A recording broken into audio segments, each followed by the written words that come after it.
আব্বু জুলাই আন্দোলনে মারা গেছে। আমাদের সরকার যে টাকা দিয়েছিল সব টাকা শেষ হয়ে গেছে। আর আমার আম্মু মাদ্রাসায় চাকরি করে, মাদ্রাসায় রান্নাবান্নার কাজ করে। আর আমি একটা স্কুলে পড়ি। আর আমার আম্মু বা আমাদের পরিবারের মধ্যে কেউ চাকরি দিলে আমরা ভালোভাবে চলতে পারতাম।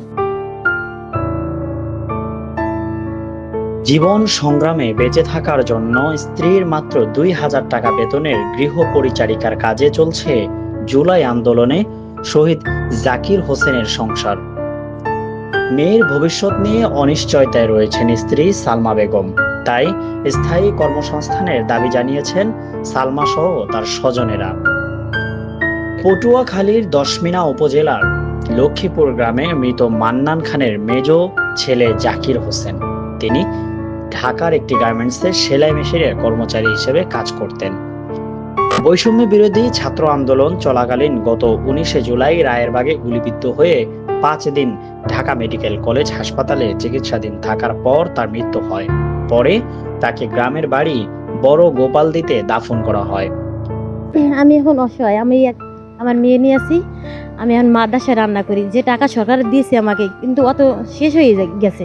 শেষ হয়ে গেছে। এখন আমরা কীভাবে চলবো? সরকারের কাছে একটা চাকরিকে চাই, যে আমরা ধরে আমরা যে সেই চাকরি করে যে আমাকে জীবনযাপন চালাইতে পারি, এই ব্যবস্থা চাই সরকারের কাছে।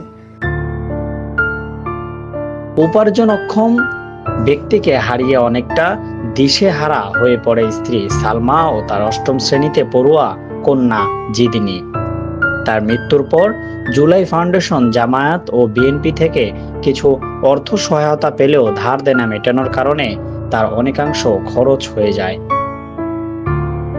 তাদের সরকারি থেকে যদি চাকরি দেয় তাহলে তো মোটামুটি শান্তিতে খাইতে পারবো না। তাদের বাঁচার মতো তাদের কোনো পথ নাই।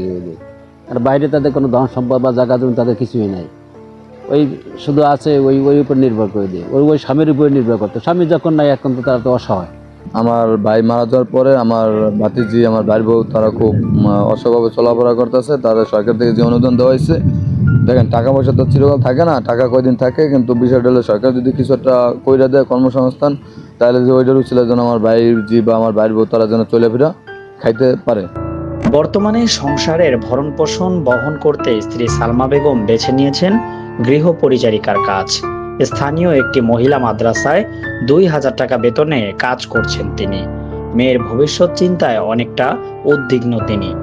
তাই স্থায়ী কর্মসংস্থানের দাবি জানিয়েছেন তিনি ও তার মেয়ে। পৈতৃক ভিটা ছাড়া অর্থ সম্পদ কিছুই রেখে যাননি জাকির।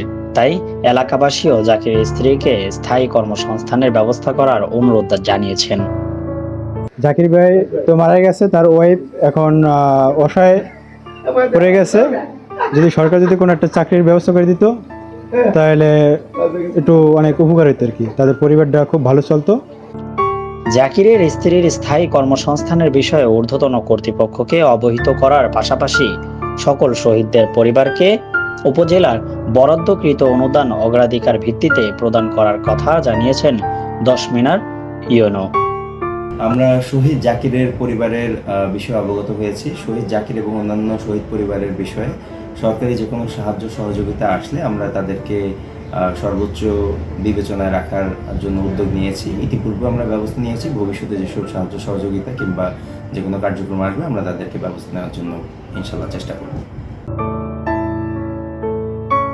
সরকারি সহযোগিতায় উজ্জ্বল হবে জাকিরের কন্যা জিদনির ভবিষ্যৎ। স্থায়ী কর্মসংস্থান পাবে স্ত্রী সালমা বেগম, এমন প্রত্যাশাই সকলের। নাদিম শেখ আদর, নিউজ ডেস্ক।